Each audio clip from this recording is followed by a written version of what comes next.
Russell. Hello, and welcome to Greet the Week. I'm Mona Duncan, your host, and we are looking at the fact that life is, well, it's our choice, a whole lot. We were blessed to be here, and the things that we do is our choice, and to look at how just to be thankful and that we can always learn from things. So I'm going to bring up our program so I can share with you and put it on the full stage here on the big screen. And today we're talking on thoughts of recovery. We have a tendency to, things go through life and life doesn't always run smoothly. And the rough spots seem to take on a life of their own. So I thought we would just take and look at a few thoughts on how to handle all the things that happens in life. So the splats of life, it's kind of that thing that just happens. This morning I was getting my coffee and I turned around and I hit my elbow on something and there was a big splat there on the floor of coffee that needed to be cleaned up. And so in looking at those splats, I thought that's kind of going to go hand in hand with what I wanted to talk about today, thoughts of recovery. And here, I like to look at bookends, that a bookend can, well, here I have down at the bottom, retreat, because retreat, what does retreat mean? Well, on one end of the bookend, or on one definition, that it is a departure, a withdrawal, it's a hideaway, a recoil, it's leaving it, it is withdrawing from what is difficult and harmful. But I love words and how they mean things, and how that retreat also means a haven, a sanctuary, a refuge, that it is finding what is regenerating and healing. And so as we put those retreats on either end, whether it's the negative of withdrawing from or recoiling or being hurt, and put it on the other end of how it's finding that haven and that healing. And so that even though the most difficult and the most wonderful, they're all on the same spectrum. And as we could bring it in, I'm using my little cursor here to show you that as I was sitting here just a minute ago, and I thought, well, if I had thought of this quickly enough, I would have a candle right in here or a light bulb. As the more we can bring those difficulties and the pleasant things into meeting each other, the more we can get those ideas and those ways to overcome. So let's look at choices. And this is Joseph Epstein is the one that wrote this, and I absolutely love it, and I want to share it with you. And he says, choices. We do not choose to be born. It's a privilege. We do not choose our parents. We do not choose our country of birth. We do not choose the circumstances of our upbringing. We do not, most of us, choose to die, nor the time and conditions of our death. But within the realm of choicelessness, we do choose how we live. We do choose how we live. And we could put there in the vast realm of choicelessness, because of, there's a lot of things that we did not have a choice over. Not a conscious choice anyway. So we're looking at some thoughts on choosing how to live. There's something inside of me, Wendell and I was talking about this before we went on air. There's something inside of me that at times just wants to retreat into isolation. I just want to quit. I just want to give things up. I just don't want to do that anymore. And sometimes it's out of fear. And sometimes it's because I'm confused or discombobulated. And sometimes it's because my concern of what others will think or what they'll say. But mostly, it is because I don't quite know how to form the words or the relationship that transmits my essence to others. And equally important, that it bridges their spirit back to me so that we can truly communicate. Psychologists say that focusing on the negative is natural. Well, that may be so, because that focusing on that negative is to help keep us safe so that we won't self-destruct or allow something else to destruct us. But whether it's natural or not, it comes at a cost to our well-being and to our being relatable. Because sometimes we just want to retreat and run away and just pretend that it's not happening. But it is more to our advantage as we can learn to be relatable. And then it is amazing what can be accomplished and settled through an openness to what's possible. And sometimes that possible is, I wonder if I could do that. Maybe I could. What if I could? And then realizing that communion or conversation or reconciliation requires trust in others as well as faith in ourselves.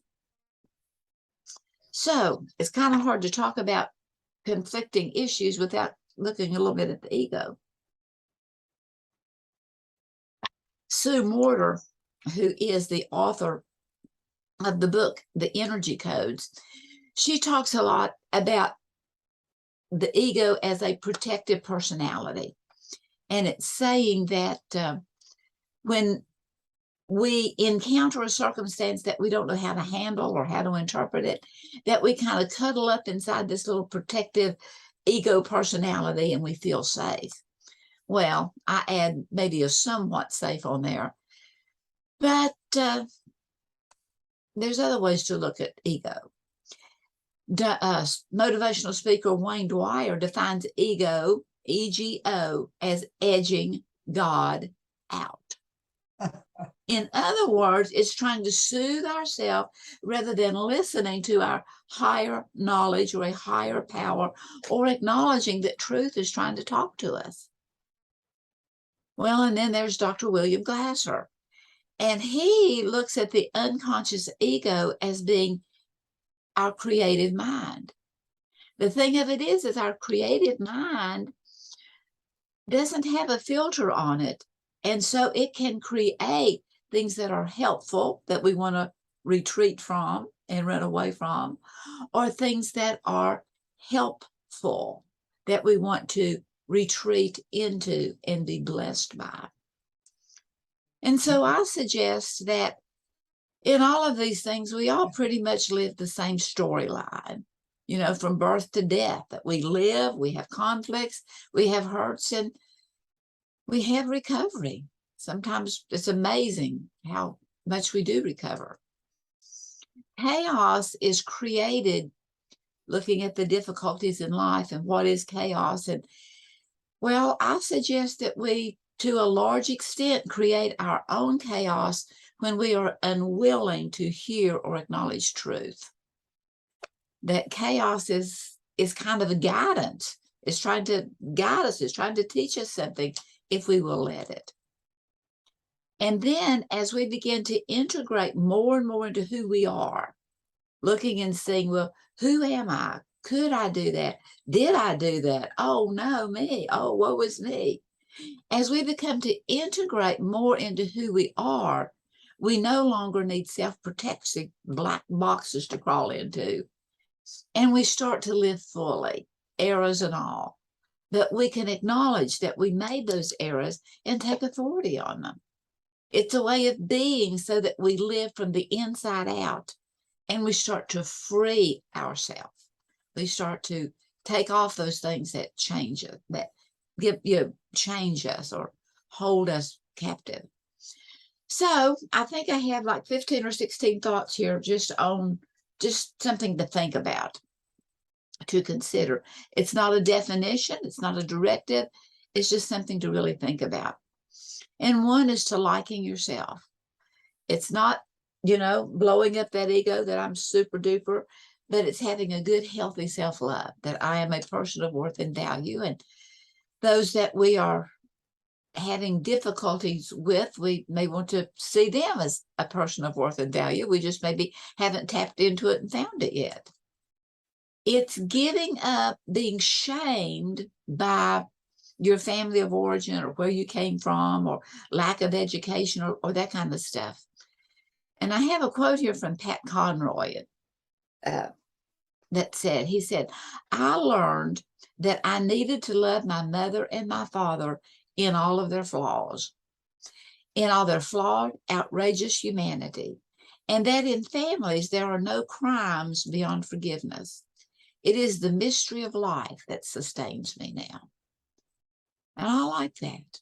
I like that. For years, I think even before, I don't know when, but I've always wanted to just live in the mystery because life is a mystery.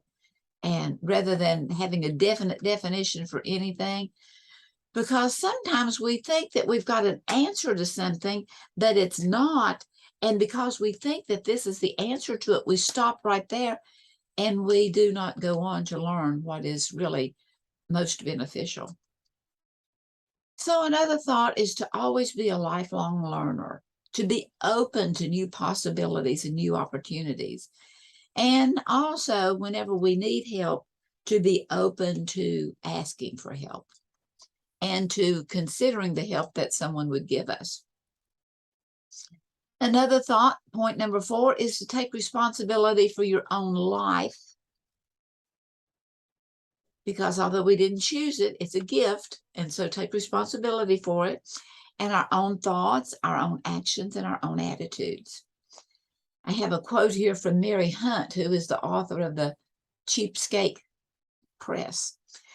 And Mary said, it may seem ridiculous to think that just by changing your attitude, you can change your circumstances, but it's often true. And we'll stop there for a minute. You know what? That is so powerful. It is often true. And maybe the more we exercise it, the more true it does become. She goes on to say that disadvantages can be turned into advantages simply by the way you look at them. The happiest people don't necessarily have the best of everything. They just make the best of everything. That no matter what the situation is, we look to see that there's something in there that is worthwhile. There is something there that is worth considering. So as you change yourself, you begin to influence others. Now, again, that's always a positive or a negative. I've worked with prisoners for 20 plus years. And in working with those prisoners, as they begin to change, they begin to influence others. But you know what?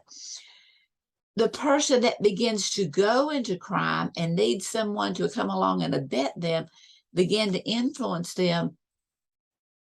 Changing yourself, but all we want to be changing for the better, changing for the whole, changing for the healthy, changing for listening to what our internal right and wrong knows. And so it's getting in touch with reality and staying in touch with reality with periodic reality checkups. And that kind of has to do with looking at what you value and what you don't value. And are some things that we really value that we kind of look down on. And then letting love replace fear and intimidation. It's realizing it's going back to the fact that we are responsible for our life and to not be fearful of stepping out and at least trying, because you never know unless you do try. So it's to give up being a victim, that we are all fellow strugglers here on planet Earth, and we all have difficulties. But we are the one that proclaims ourselves as to being the victim or the victor. And it may be several steps between being the victim to being the victor, but know that you can do it and find the strength to do that. It's to make right choices.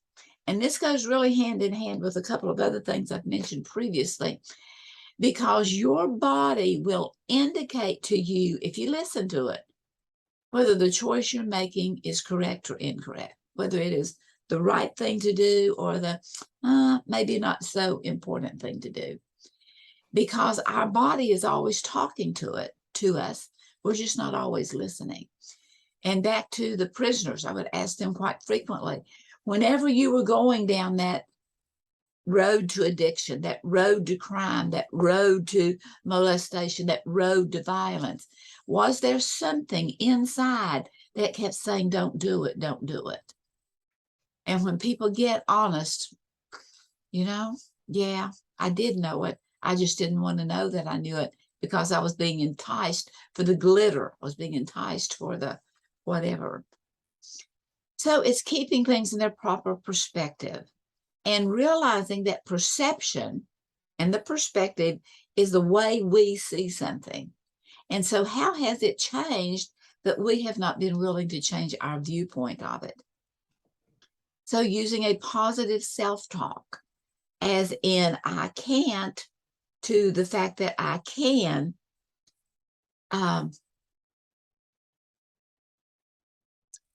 but always, let's look to how we can improve.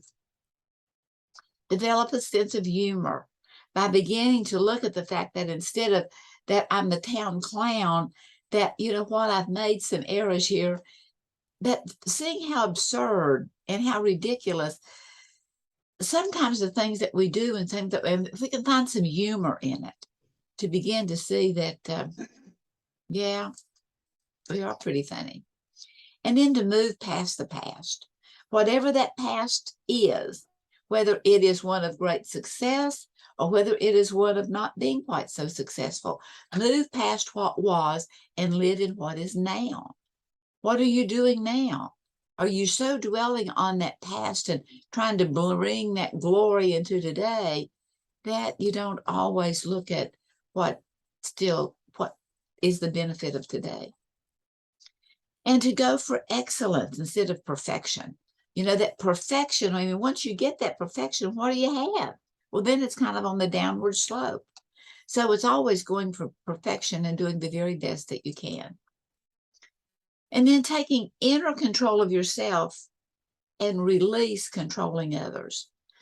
Because once I can keep my mouth shut, then I can release trying to control others, as I can have an inner control of me, and then give yourself and others room to grow. Always being for growing. And so I ran across this little thankful prayer, and I think by Claire Stanford. And she wrote, I'm thankful for loving care. I'm thankful too that I can bear the things that I'm not thankful for. I think that's really, really powerful. That is, we can begin to be thankful for the things that we're not thankful for.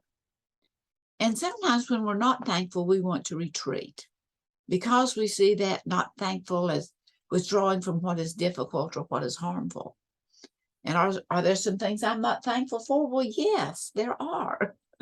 One of the things is the extreme freeze that we had the last 2 years, and then the extreme drought that we've had part of last year and all of this year that is killing trees. We've had 5 trees that have had to be cut, big, beautiful trees. Anyway, yeah, there's some things I'm not real thankful for. But regardless,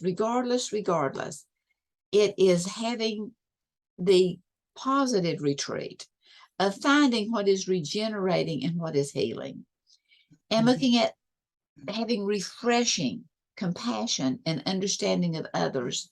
And in the process of that, even those that want to kind of, not allowing this to ever happen, but instead of pushing against someone else, to move back so that I can have some understanding of where they're coming from and maybe even understand me a little bit better. Well, I thank you very much for being here. It's a delight, and I'm going to close out the airways, and those that are here, I would love to have some dialogue together. Many blessings.